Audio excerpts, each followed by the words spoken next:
Skitarët nga klubi Pashtriku këtë fundjavë ishin pjesë e kampionatit ndërkombëtar të Kosovës në disiplinat slalom dhe slalom i madh. Pjesëmarrës ishin 17 garues. Garat u mbajtën në bog, ato ishin të vështira, por skitarët nga Gjakova u shpërblyen me vendet më të rëndësishme.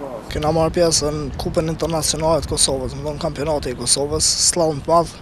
Unë në kategorinë kryesore, unë në kategorinë senior. Arrita që klubi tam të asiguroj vendin e parë. Ishte shumë vështirë të marrë parasysh që ishim 6 konkurrent. Për shumë pak dallim njëri me tjetrin. Ishte i garë shumë e fortë, po arrita që të fitoj. Po, jam konë në kategori juniore vjetër me 7 konkurrente. U konë garë e fortë, pasi u konë edhe slalom i madh dhe kampionati i Kosovës, po arrita me triumfo para. Konë ma ndryshe pasi që këtë herë ka pas borë. E herave tjera nuk ka pas, nuk jënë konë kushtet për me garu shumë, po u konë ma mirë se herave tjera. Nga klubi Pashtriku, në kategorinë fatosat garoj Klos Kabashi ku zuri vendin e parë. Në kategorinë pioner i ri, Dhurim Mzhuri zuri vendin e parë, Andi Bardhi vendin e dytë, Albion Morina vendin e tretë.